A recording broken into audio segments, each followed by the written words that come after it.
Hello, lifters, and welcome to episode number 20 of Raising the Bar. In today's episode, we are going to talk about how you should be setting your goals for your upcoming powerlifting meet. There's a couple different factors that you want to consider when you are determining what your goal for your upcoming powerlifting meet is going to be.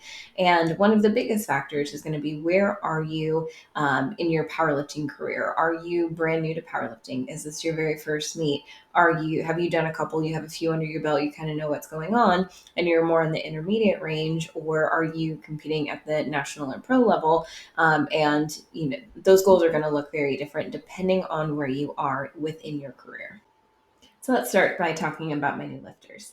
So if you're brand new to powerlifting, you haven't competed before, you finally decided that you want to test the waters and see, one, if this is something that you're interested in pursuing, like continuously pursuing, or if maybe competing is not right for you. Either direction, that's fine. That doesn't mean that you still can't train like a powerlifter. Some people are a little bit more competitive and love the pressure of the competitions in order to help them progress in the gym. Some people that doesn't work. That environment is not for them, and either option is totally okay. But when you go into your very first powerlifting meet, you should not have any other goal other than to gain experience. Okay. You do not need to worry about placing first. You don't need to worry about what your total is going to be. You don't need to worry about what other lifters in your weight classes totals are going to be, what they're lifting. Like that's not the point of the first competition. The first competition is, your goal should be, one, to see if you like it, two, gain the experience, and three, if you do like it, apply that experience that you learned to your subsequent meets. Before your first competition, I would highly suggest going to one, if not a couple, powerlifting meets and just observing. And better yet, if you can bring someone with you who has experience as a competitive powerlifter and knows the structure and the flow of how a powerlifting meet is run, bring them with you so they can kind of explain the process to you. There's so much that goes on during a powerlifting meet, and things move very, very quickly. And if you don't have someone there to explain it to you, then it's kind of hard to follow what's going on. And especially like going into it as a competitor without having that exposure, you're really going to be lost. Honestly, you won't understand the flights. You won't know when you're up. You won't know how to tell if the platform is ready for you. You won't understand that there's only 60 seconds to put in your next attempt. And, there's so many different like small things that you need to, well, I say small things, but they actually make a really big difference in your success at a meet. But if you don't understand those things, you're really going to set yourself up for failure. So it's really important to go and have that experience as an observer, and again, preferably with someone there to like explain that process to you. So I had said the goal of the very first powerlifting meet is really just to gain the experience and the exposure to the meet. However, that doesn't mean that we can't set lifting goals for ourselves as a brand new lifter either. I wouldn't necessarily worry so much about the actual weight that you're lifting, especially in comparison to other lifters that may be at that meet. However, I would set a goal of going 9 for 9. So what does 9 for 9 mean? We have three power lifts. You have the squat, the bench, and the deadlift. For all three lifts, you get 3 attempts, so in total, you're going to be lifting a total of 9 times at a powerlifting meet. Going 9 for 9 means that you get white lighted and you have good lifts for all 9 of your attempts. It's actually quite rare for lifters to get that. There's usually something that you'll get red lighted on. So just going in there and going 9 for 9, that's a really good goal, because that means that you are lifting with really good technique. You're hitting the requirements of all of the lifts. You're listening for the commands. You're understanding the commands. And it puts you in a really good spot, because in your first meet, there wasn't any failure. Right. So it's going to like start you off on a high. That doesn't mean that, your subsequent meets, you won't have any, red lighted lifts. That's unrealistic. At some point you will, but that's a really good attempt a really good goal for your first meet. So once you have a few meets under your belt, you know what's going on. You've had some experience, you've made some mistakes, you've learned your lessons, you have, probably hired a coach at this point, I would assume, and you've really been honing in on the craft of powerlifting and the sport of powerlifting, and you are now at the we'll call it the intermediate level. Okay, so when you get to the intermediate level, this is where you have to be very strategic with your goals and very strategic with the game plan that you design in order to achieve them. So it's not just as simple as, oh, I just want to, have fun at a meet, or I just want to go 9 for 9. Those can still be goals. However, if you really want to get yourself up to, that advanced or elite level, we have to have a little bit more strategy than that. So let's talk about some goals for intermediate powerlifters. The most common one, which does take the most strategy in order to achieve, is to win your weight class.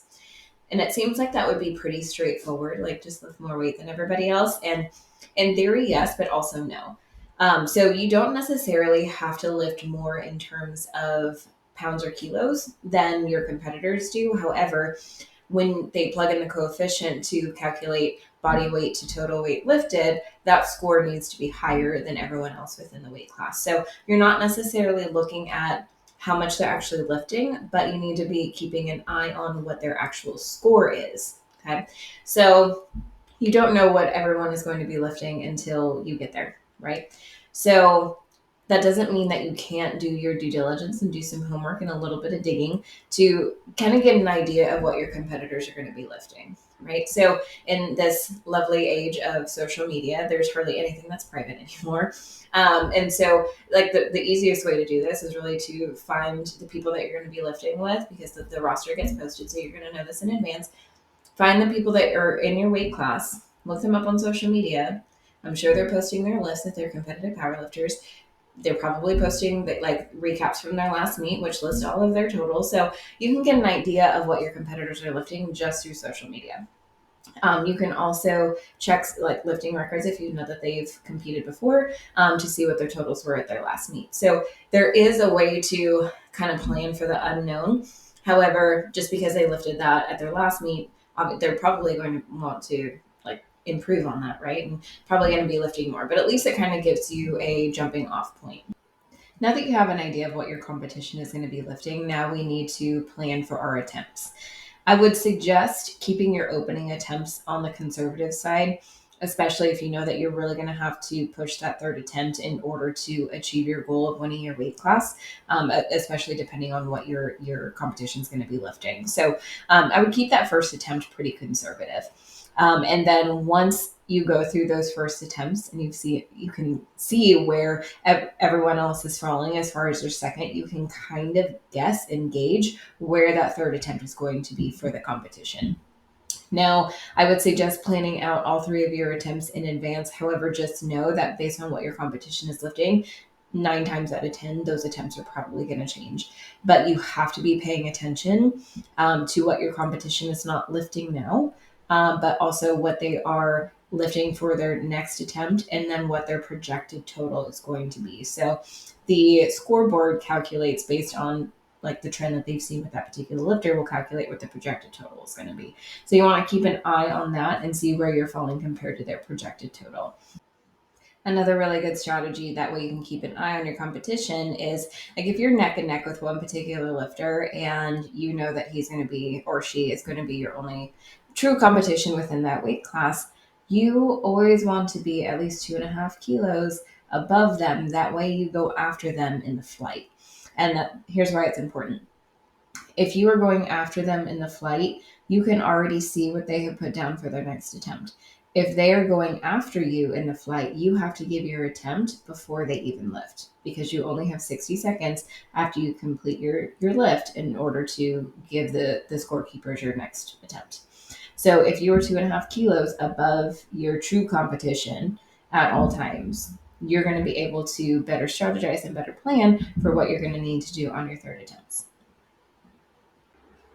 And this is why a handler is going to be so important at your meets, because especially if your goal is to win your weight class, there is so much that you need to be thinking about and paying attention to, and making sure that you're watching the scoreboard and keeping an eye on your competition, all these things. You don't have a lot of time to figure out all of those numbers, again, because you only have 60 seconds to give your next attempt to the scorekeeper. So I highly recommend getting yourself, if not your coach, a handler for the meet. That way they can keep track of all of that for you, give the scorekeepers your numbers for you, do all the math, make sure that you are placing exactly where you need to be in order to achieve that goal. The second most popular goal amongst intermediate powerlifters is to eventually achieve a national qualifying total. Now, surface level, this sounds like it would be a little bit more challenging than winning your weight class at a local meet. However, it's actually a little bit more straightforward, right? So if you have a total that you know you need to hit, and that is your goal for the meet, you do not need to worry about what everyone else at the meet is lifting. You just need to hit the numbers that you need to hit in order to get the total, and that's that. So there's a lot less strategy when it comes to actually executing at the meet. However, the strategy is going to come in during your prep.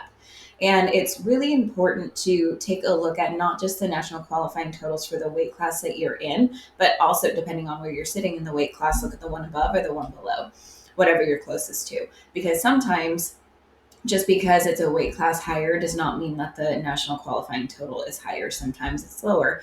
The reverse is also true. When you look at the weight class below you, it doesn't necessarily mean it's going to be lower. It very well might be higher. So you want to take a look at that and see, are you going to be able to achieve that national qualifying total easier if you adjust your weight class? Now, for a newer lifter, again, I think I mentioned this before, you don't want to adjust your weight or try and drop weight, gain weight, whatever. You just want to go in at the weight that you've already gained the experience. However, after you've been training for a while and have a couple meets under your belt, then you can start playing around with, either going up in weight class or going down in weight class. When you're going into the meet with the goal of getting a national qualifying total, yes, you know exactly what your numbers need to be for that third attempt. However, depending on how big of a stretch it is for you, I would definitely have a couple different options as far as your attempts go. Your first attempts are going to be consistent. And then depending on how the first attempts feel, you may need to adjust that second or third just in case.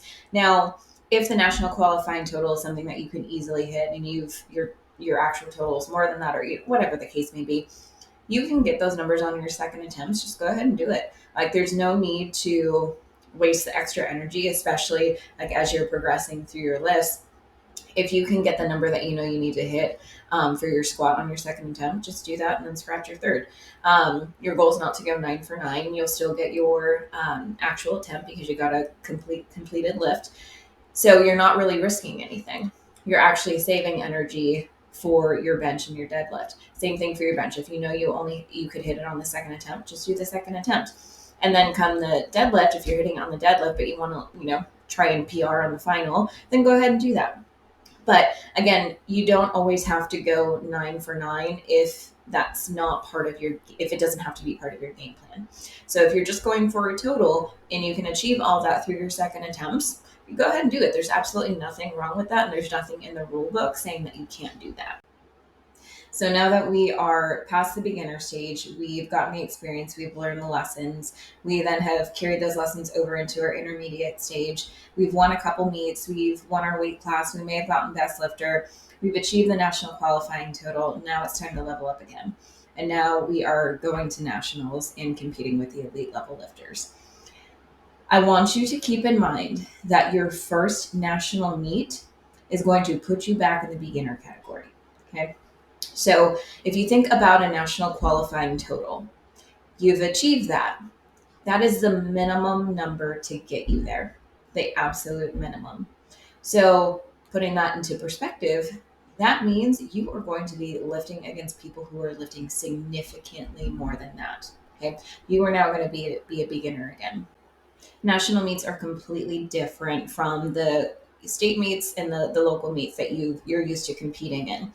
You have hundreds of competitors and lifting across multiple days with multiple platforms, multiple categories. It's a whole nother world. And so you need to take that into consideration, that you now are experiencing a lifting environment that is completely brand new to you and that you don't have any experience in. And because these events only happen once a year, the odds of you being able to actually go and spectate are pretty minimal unless you've gone in years past. However, once you qualify, you really don't have the opportunity to go and watch a national qualifying meet in person. Of course, you can go back and watch the live streams and all of that. However, you can't get that hands-on experience like you could when you first started competing. With all that being said, then your goal for your first national level meet is going to be to gain the experience, just like it was when you competed the very first time. Now, obviously, those two are going to look a little bit different, right? You have a better understanding of what to expect. However, like I said before, the national meets are much different than the local and state meets. They're designed very differently. So you're going to have to learn all of that and navigate yourself through that. Now, at that level, you absolutely have a coach working with you and a handler, and you have all these people there to support you, which you probably didn't on your first meet. But after you complete your first national and you start to prep again for the upcoming year, then you're going to move into that intermediate level and so on and so forth. So the cycle just kind of starts all over again once you start to really level up and start lifting with some of the big boys. I hope you found today's episode helpful. If you did, please subscribe and share with your fellow lifters. And as a thank you for listening, I am going to offer you a free copy of my Performance Nutrition Guide for Strength Athletes. You can click the link in the show notes here to download your copy today.